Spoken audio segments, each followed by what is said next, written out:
Assalamualaikum warahmatullahi wabarakatuh. Kembali lagi dengan saya Ahmad Bustanul Arifin. Pada kesempatan kali ini saya akan menginformasikan kepada Bapak Ibu semua jika ada beberapa kasus. Kasus dalam artian adalah antara THK2 dengan yang peserta non-ASN. Seperti apa sih? Kita bahas di sini. Nah, sebelum kita ke informasi, alangkah baiknya Bapak Ibu bisa like, comment, share, dan subscribe channel saya. Kemudian Bapak Ibu juga bisa join grup Telegram saya di @stidea channel. Atau Bapak Ibu juga bisa follow TikTok dan Instagram saya di @abarifin_. Kali ini Abah Channel telah memiliki sebuah website yang Bapak Ibu bisa kunjungi nantinya di www.abahchannel.com. Serta seandainya jika Bapak Ibu berkontribusi pulsa pada Abah Channel ini, Bapak Ibu bisa kirimkan pulsa, nomornya berikut di bawah ini. Jika Bapak Ibu berkenan tentunya, langsung saja kita simak dan kita bahas informasinya berikut ini. Nah, pada kesempatan kali ini Bapak Ibu semua saya akan memberikan sebuah gambaran kepada Bapak Ibu semua. Ini merupakan salah satu pertanyaan juga yang masuk pada Abah Channel Bapak Ibu semua dan kita bahas di sini. Dalam artian seperti ini. Misalnya dalam salah satu formasi di sana dalam satu instansi sudah gitu Bapak Ibu semua. Di sana ada THK2 dan non-ASN-nya. Dan Bapak Ibu misalnya sebagai peserta non-ASN. Kemudian, apakah saya bisa melamar di formasi tersebut? Di sini yang akan kita bahas, yang akan saya contohkan kepada Bapak Ibu seperti itu. Nah, coba kita langsung praktekkan misalnya simulasinya seperti apa Bapak Ibu semua. Misalnya di sini dalam satu instansi. Nah, anggap saja instansi A. Di sini Bapak Ibu semua. Nah, Bapak Ibu di sini instansi dalam artian contohnya misalnya Prof Jabar. Nah, Prof Jabar. Kemudian Bapak Ibu di sini ada unit kerjanya. Nah, misalnya di sini adalah A1, unit kerjanya misalnya contohnya BKD. Kemudian ada A2. Misalnya di sini Dinas Pendidikan Jabar. Nah, Dinas Pendidikan Jabar misalnya seperti itu. Kemudian di sini ada A3. Nah, A3 misalnya Dinas Kelautan atau Dinas Perikanan, Dinas Perikanan. Nah, seperti itu Bapak Ibu semua. Kemudian di sini yang dimaksud Bapak Ibu di A1 di Pemprov Jabar ada THK2. Nah, THK2. Ingat, THK2. Dan Bapak Ibu bekerja di A2 ini kan dalam satu instansi masih. Jadi ini masih bisa. Misalnya Bapak Ibu non-ASN di A2. Non-ASN di A2 Bapak Ibu semua. Nah, Bapak Ibu tidak ada formasi di A2 di sini. Ini memang dilema sih. Memang dilema. Jadi di A2 Bapak Ibu ini tidak ada formasi. Bapak Ibu non-ASN dan ingin melamar di A1. Nah, Bapak Ibu perlu diketahui, jika Bapak Ibu melamar di A1, maka Bapak Ibu jangan harap misalnya nanti Bapak Ibu bisa lolos. Kenapa? Karena THK2 ini diprioritaskan. Sesuai dengan diktum ke-14, 15, 16. Kalau tidak salah, coba kita bahas nantinya.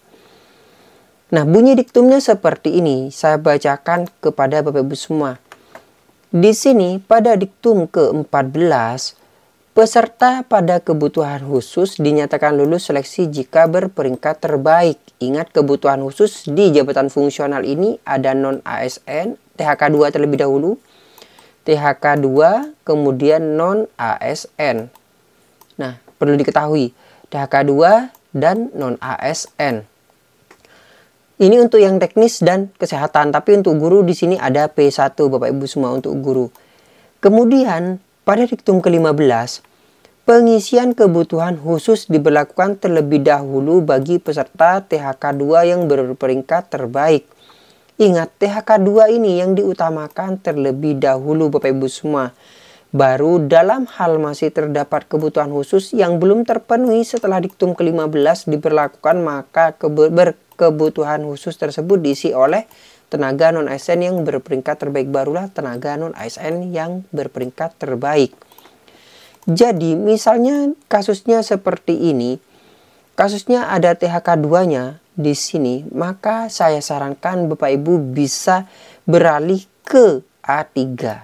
Seperti itu. Jadi Bapak Ibu bisa beralih ke A3 non ASN. Nah, non ASN Bapak Ibu ini masih tetap dimiliki.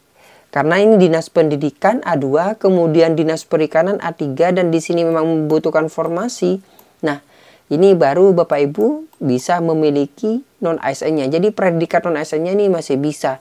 Dan syukur-syukur di Dinas Pendidikan ini, Dinas Perikanan tidak ada non ASN-nya di sini, sehingga Bapak Ibu bisa langsung melamar masuk ke situ. Tapi misalnya ada non ASN di sini yang sama statusnya dengan Bapak Ibu semua, maka ini diberlakukan non ASN yang terbaik tentunya. Jadi di sini 1, 2, 3. Jadi seperti itu. Dan melihat berapa jumlah formasi yang dibutuhkan. Misalnya formasinya 1, maka non ASN yang nomor 1 ini langsung masuk. Misalnya ada 2, maka 2 ini langsung masuk seperti itu, dan berikutnya. Tapi misalnya di sini ada THK2-nya. Nah, di sini ada THK2, maka yang diutamakan terlebih dahulu THK2, baru Bapak Ibu yang peringkat 1 ini memasuki kuota berikutnya jika ada 2 formasi. Oleh sebab itu maka diktum yang barusan saya sebutkan sesuai dengan Kemenpan maksud saya, yang mengatur mekanisme seleksi pegawai pemerintah dengan perjanjian kerja untuk jabatan fungsional tahun anggaran 2023 ini mengutamakan yang THK2 terlebih dahulu. Oleh sebab itu, seperti yang saya sarankan tadi, maka Bapak Ibu yang di sana, Bapak Ibu cari informasi terlebih dahulu.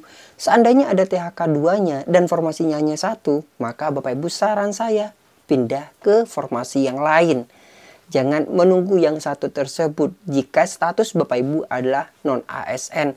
Tapi misalnya statusnya adalah THK2, nah kita siap bersaing. Dan perlu Bapak Ibu ketahui, antara THK2 dan non ASN ini memiliki kriteria yang diuntungkan di sini. Karena Bapak Ibu tidak usah menggunakan passing grade.